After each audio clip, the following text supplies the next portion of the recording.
The Mark of the Lash, a book by the great Putu, narrated by Arcane Arboretum. Chapter 24. An Excuse. Pavel nodded to the cook as he accepted his bowl of soup. Behind him, the line of teamsters began to grumble. The cooks always insisted upon serving the guards first, regardless of how long others had been waiting. Something that Pavel was always embarrassed about. He stepped out of line and quickly made his way down the row of wagons, parked off the side of the road per usual. The caravan had stopped alongside another stretch of grassland for the night. Without the moon, Pavel could barely see his own hand in front of his face, causing many of the wagons to hang brightly lit torches on their wagon frames. A small part of Pavel wanted to issue an order to douse all but a few, given how large a beacon the caravan had made of itself. Many of the other guards, however, had pointed out that the tradeway remained remarkably clear of anything constituting as a threat, making the order ultimately moot. Despite that, Pavel had still posted the regular guard patrols for the night, though he slotted himself off. He hadn't had a night off since Daggerford, seeing as though something had always demanded his attention these past days. Not a single guard argued against that.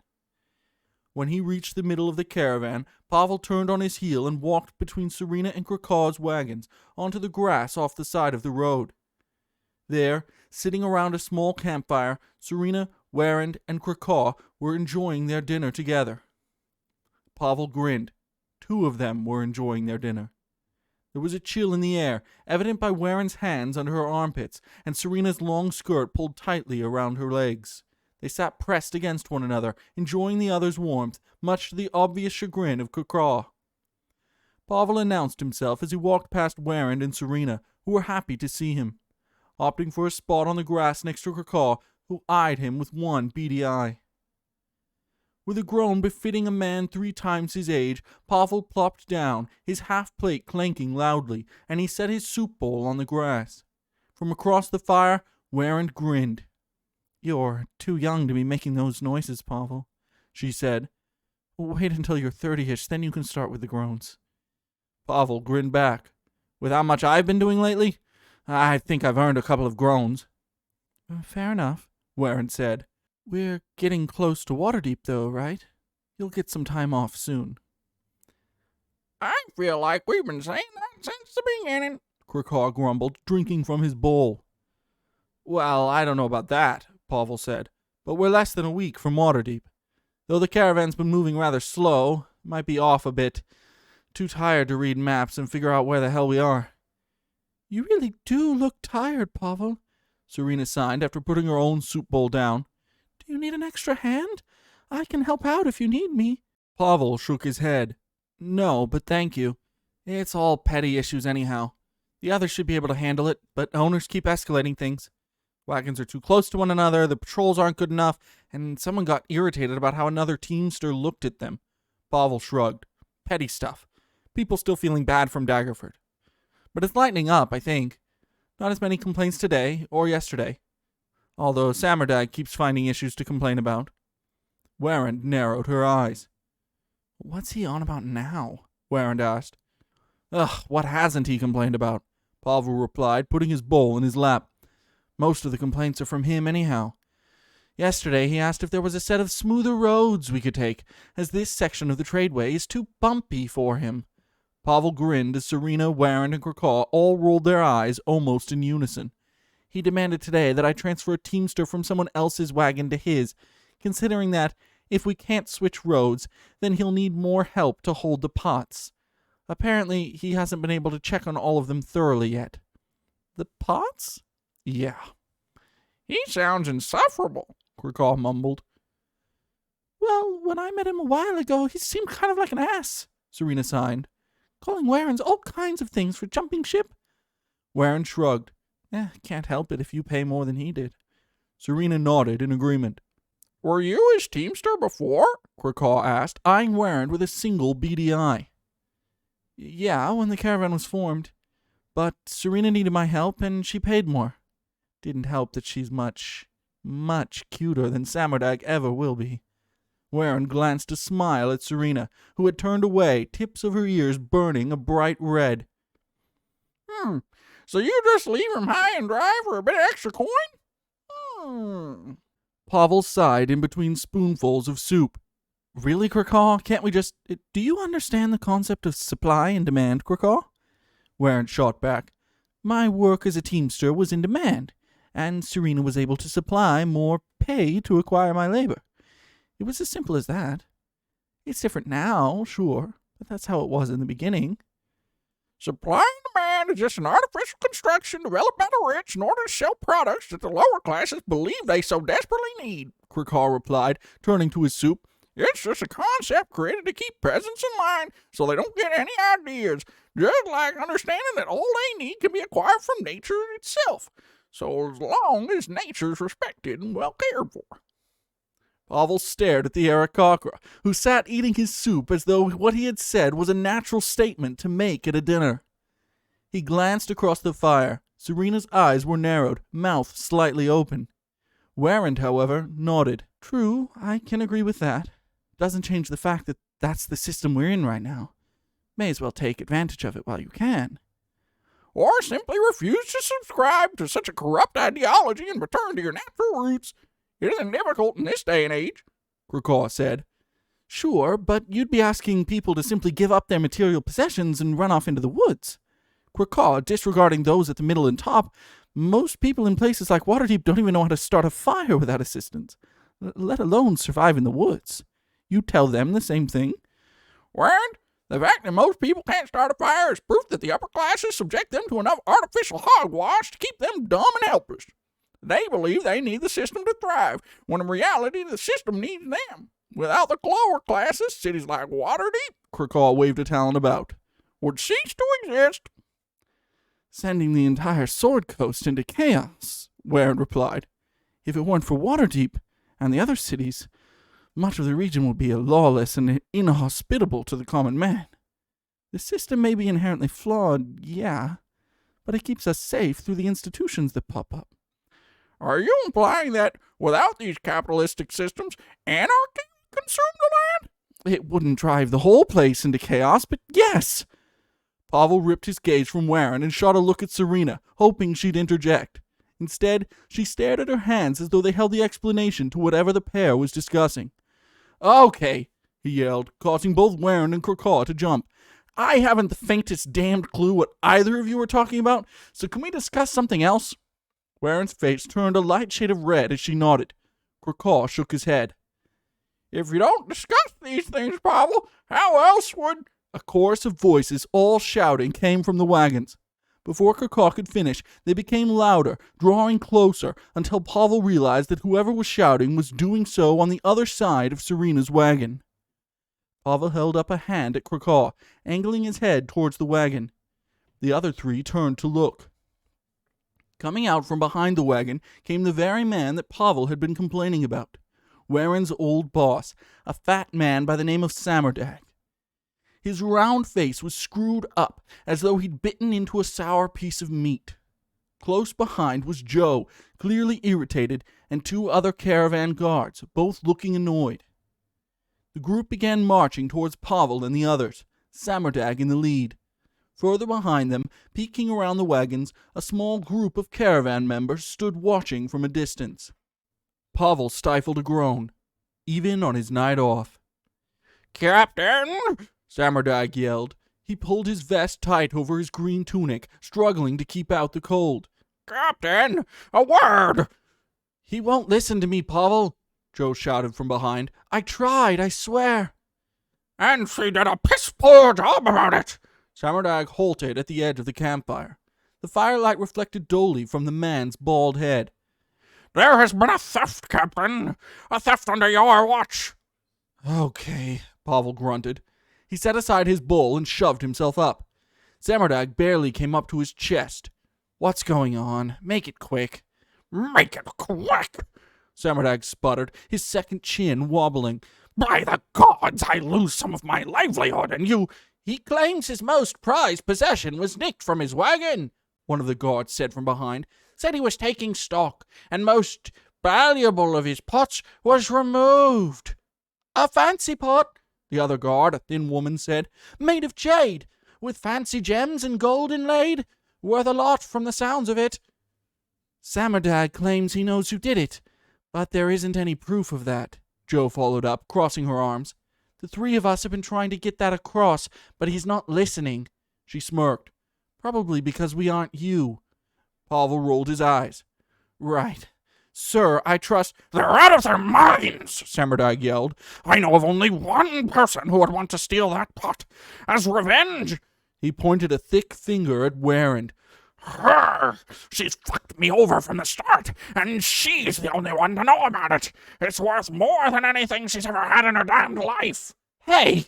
Warren shot up, walking a step closer to him. I didn't take that thing from your wagon. Yeah! Serena jumped up after her. If anything, Warren continued, it was the other teamster you employ. He knows about it too. He took it, you fat bastard, not me. And she's been on my wagon the entire time, Serena yelled. Warren wouldn't have time to— Liars, both of you! She's the only one who'd steal it. Samardag screamed back, pointing a finger at Warren. Okay. Pavel shoved himself between Samardag and Warren, who'd taken another step closer, anger blazing in her eyes. Okay. These are baseless accusations you're throwing out, Samardag. Warren, what do you know about this pot? Warren began to speak when Pavel held up his hand. Actually, sorry, you made a good point. What about your other teamster, Samardag? Have you talked with him? Sounds like him and Warren are the only ones who knew about the pot, and I don't think Warren took it. You don't believe me? Samardag shrieked. You're taking the side of someone as dark as a filth skin? Have you no shame, Captain? What? Pavel asked. Joe's eyes had gone wide, but the two guards behind her held puzzled looks. Samardag, I don't— The ground next to their feet exploded into flame, throwing up dirt and rocks against Pavel and Samardag. On instinct, Pavel tackled Samardag, now screaming as two more bolts of fire flew over them. Joe and the guards ducked, the fire streaking wildly around them towards the caravan, screaming louder than a banshee. One skipped across the canvas roof of Krakow's wagon before flying away. The second went up at an angle and continued into the sky like a comet returning home. Pavel shoved himself up and off Samardag, still screaming, and looked behind him, swords already out. Serena, hands smoking, had been grabbed by Krakow and Warren, who forcibly dragged her away from the group. Her hands were twisting into signs, flinging swears that would have made Pavel's old drill sergeant blush. Did you see that? Samardag screamed, still on the ground. They attacked me! The elf is in on it too! Captain! Shut up, for God's sake! Joe bellowed. Pavel jumped as she leaned over the fat man. Serena's half-drow, and you don't expect her to react to that kind of slur? What did you think would happen, you fucking idiot? Samardag's lips formed an O, eyes wide. Oh, was the only word that came from him. Joe, Pavel said. The other— Joe jerked a thumb over her shoulder. Already sent those two. Wagon's fine. She glared down at the now quiet form of Samardag. Get up. God's sake, you look more pathetic on the ground. Well, Samardag said as he struggled up. Still, that seems suspicious. No doubt those two are hiding something. They all glanced up as Krakow flew overhead towards his wagon. I suggest you search their wagon. I've bet they've hidden it in there. Pavel began to argue with him, only to stop and stare at the pot dealer. After a long moment, Samardag broke his gaze and began shifting his weight from one foot to the next. Joe, Pavel finally said, round up all the other wagon owners. Tell them it's urgent. Samardag, go with her. I'll be behind you two. Joe grinned and nodded, turning back towards the wagons. Samardag began to sputter a protest. Pavel affixed him a hard look. Shivering in his boots, the fat man turned and ran after Joe. Pavel watched as they went between the wagons and disappeared behind them.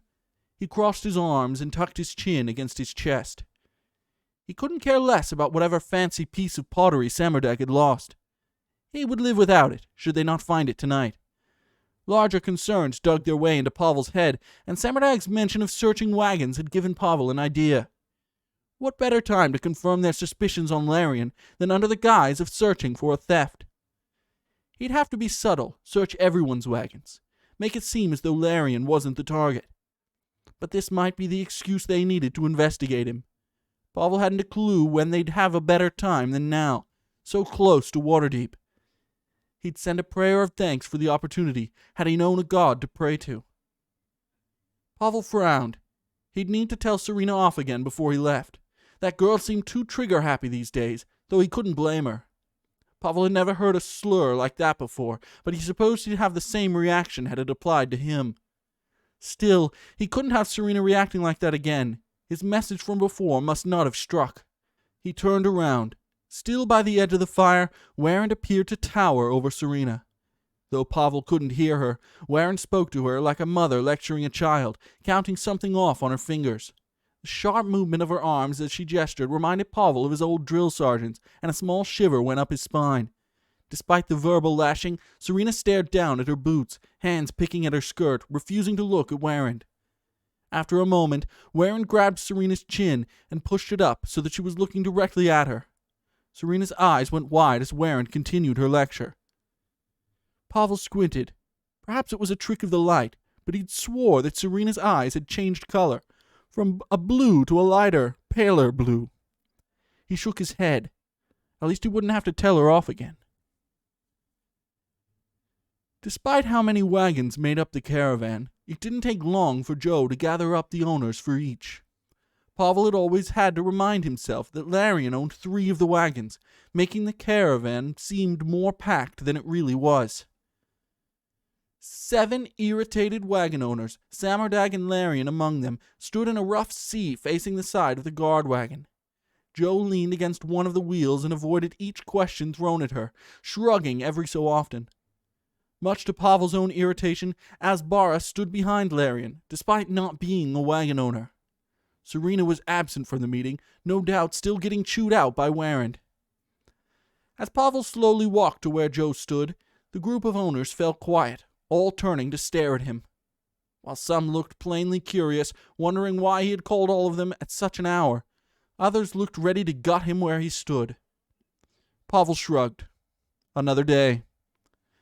He nodded at Joe, who withdrew from her spot and crept around to the other side of the wagon. All right, Pavel said, planting a wide stance in front of everyone. Thank you all for coming on such short notice. I know we interrupted your well-deserved breaks or sleep, but this is quite the urgent matter we must attend to. Pavel gestured to Samardag, currently hiding in the back. As I'm sure many of you have heard, our friend Samardag was robbed tonight. Well, I assume it happened tonight. Regardless, a choice piece of his pottery collection has been stolen from his wagon, and we're currently attempting to locate the culprit. Now, Pavel raised a hand, silencing those about to speak. This meeting is not to accuse anyone. Samardag already tried that, and many of us know how that turned out. Samardag had the decency to duck his head from the stares that turned his way. With that being said, however, he did offer me a good idea. We're in, well, the middle of nowhere in relation to the Sword Coast. You're not going to find a town close by until we hit Waterdeep, which means that, wherever the pot has been squirreled away to, it must be on someone's wagon, whether they realize it or not. So, Pavel adjusted his belt, bracing himself. I, and I alone, would like to give a cursory glance towards the contents of each of your wagons. I hope that, this long into our journey, you all trust me enough to carry out a task such as this. I'm not trying to invade people's privacy, but we must get to the bottom of this mess before we have other issues. Rest assured, I will abide by the guidelines stipulated in the contract for a matter such as this. My lips will be sealed. He raised his hands.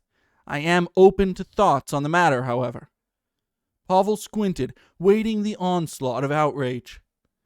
To his utter surprise, many in the group nodded in agreement, even the irritated owners beginning to mumble an affirmative at the proposal. He was stunned. You'll have to excuse me for saying so, but I expected more disagreement, if I'm being truthful, Pavel said. Really? An elven woman by the name of Acrony spoke up. It's not an issue, Pavel. All I've got is wood for sale. Hell, I bet most of us feel the same. That, and I think we can all say that we trust you. And the guards. Krakaw's employer, Owen, followed up. You all do so much for the caravan. I can't say I mind. Same here, Squeaked Samardag from the back. And if you talk about what's in the wagons, we can just court-martial you at Waterdeep, Owen yelled. Laughter broke through the group at the proposal. Pavel grinned and ducked his head. Well, yes, glad to see I've earned everyone's trust, he said. I didn't have an order in mind, so I suppose I can— Hold up, came a voice near the back. Pavel squeezed his eyes shut. Of course there was one. Larian shoved his way towards the front of the group. His eyes were narrowed, and despite the chill, Pavel swore he saw sweat glisten on his forehead. I don't give a kobold's ass whether your people are fine with this, he yelled. I've got private inventory on my wagons, and you don't need to be going through that. I refuse to a search. The owners behind Larian began to mumble. Oh, Keenblade, Acrity replied. By the 9 hells, it's Pavel we're talking about.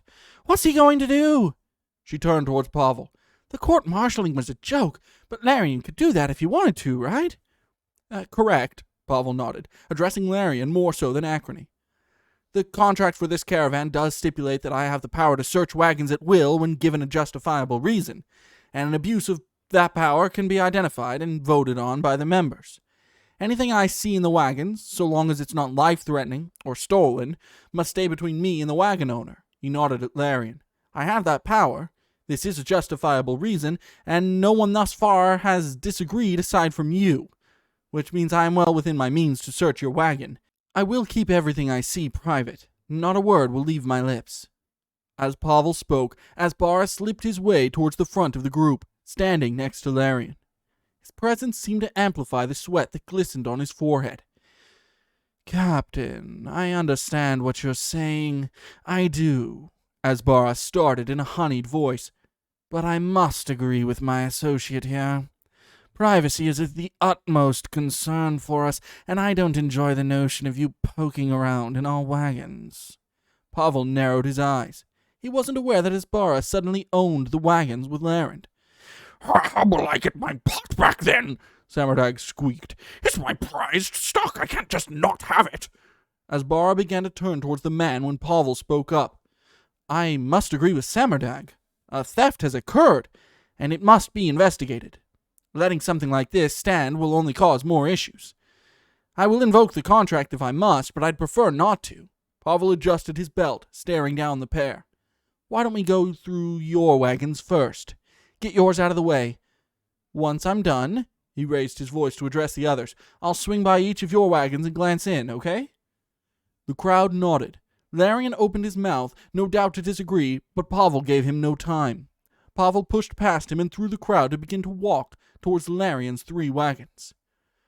As the crowd began to disperse, Larian jumped after Pavel, Asbara close behind him. Pavel, Larian said, eyes wide, as Pavel marched towards the middle of the caravan.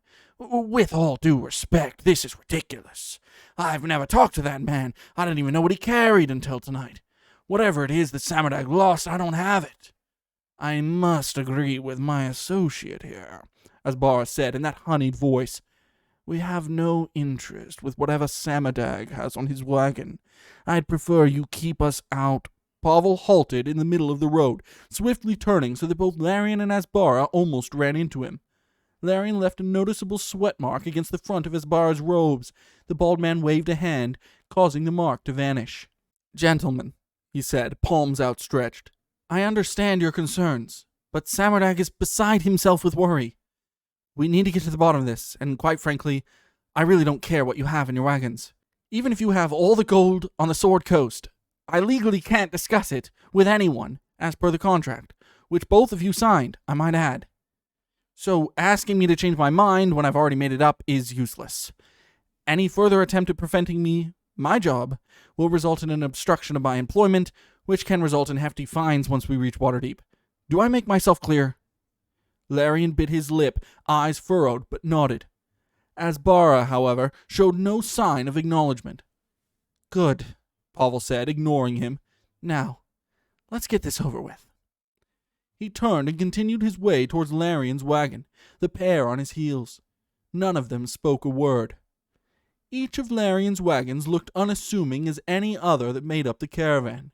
Standard wooden frame, standard driver's bench, standard draft horses, standard everything.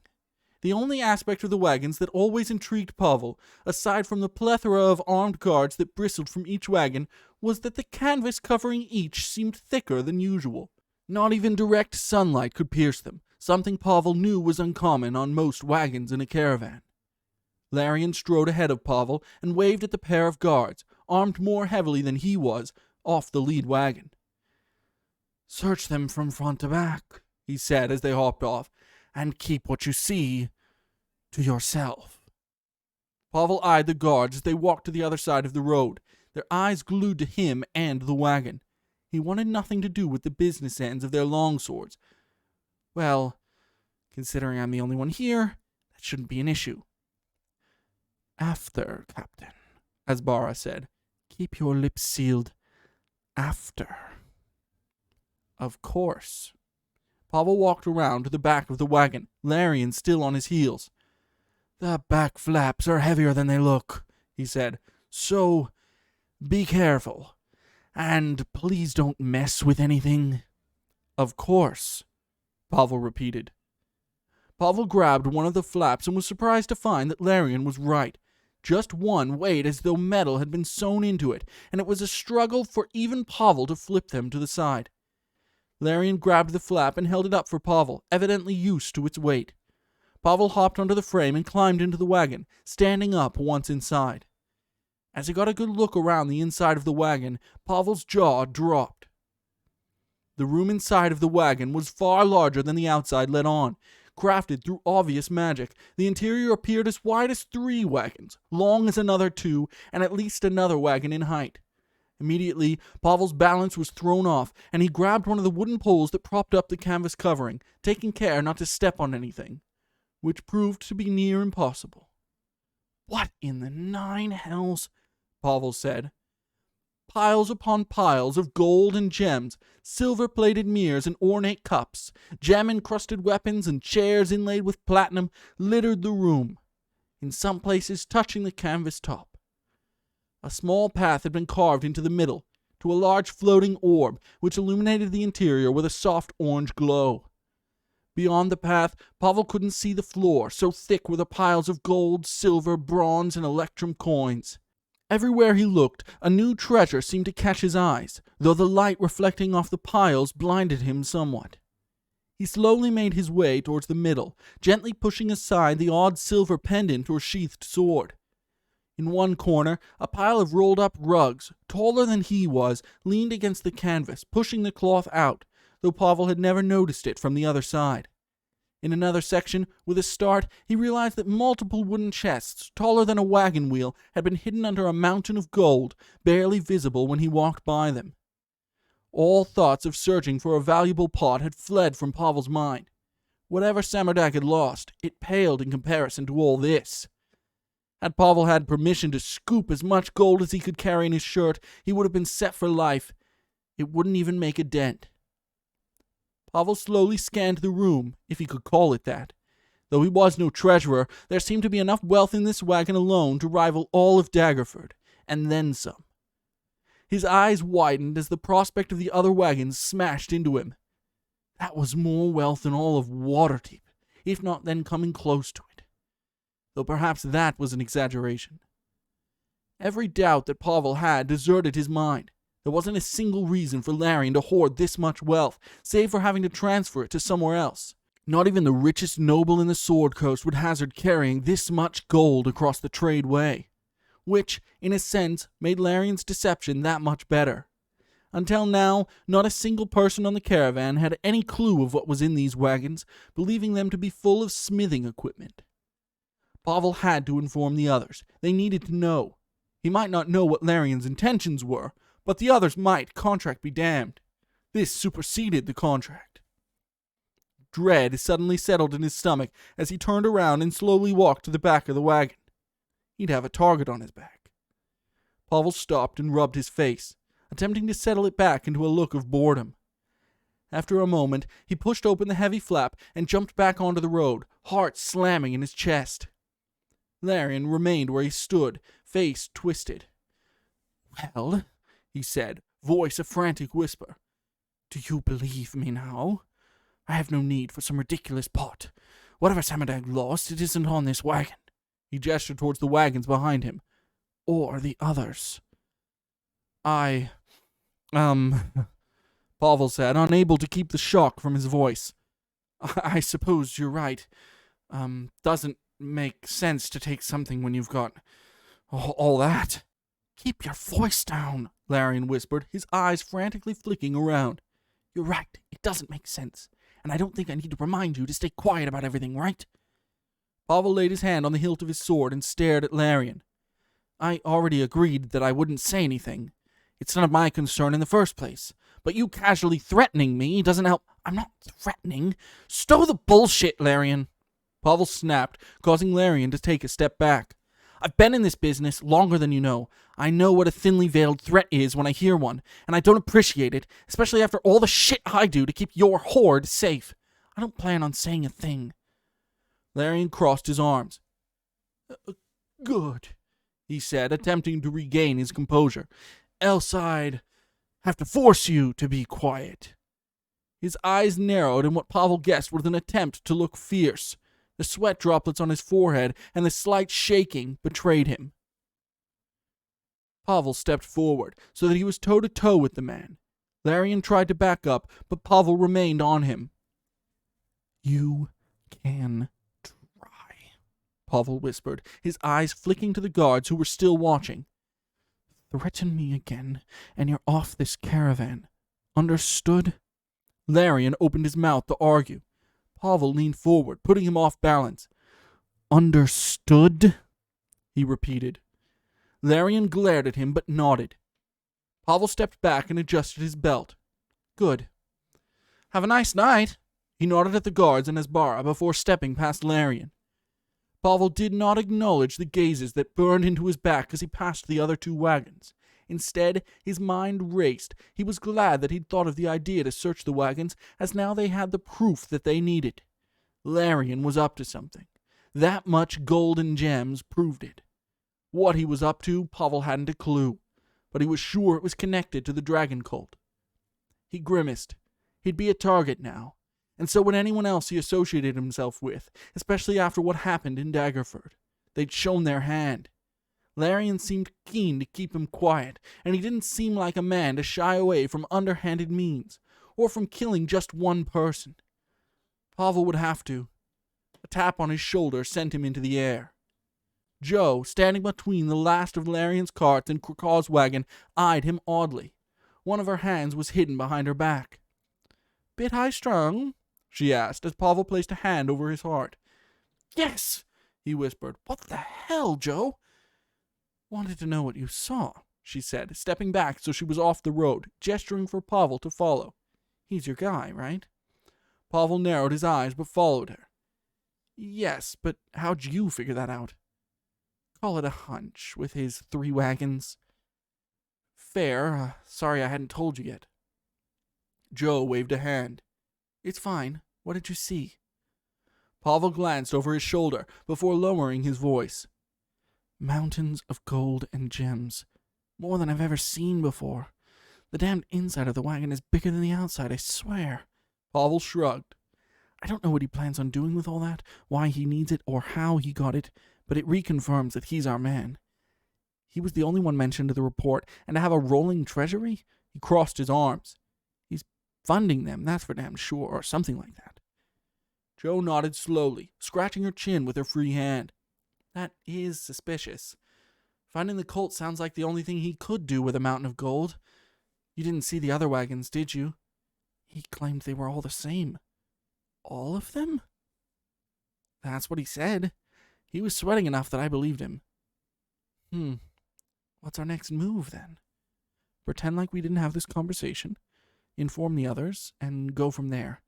They might know something we don't." Pavel held a finger to his lips.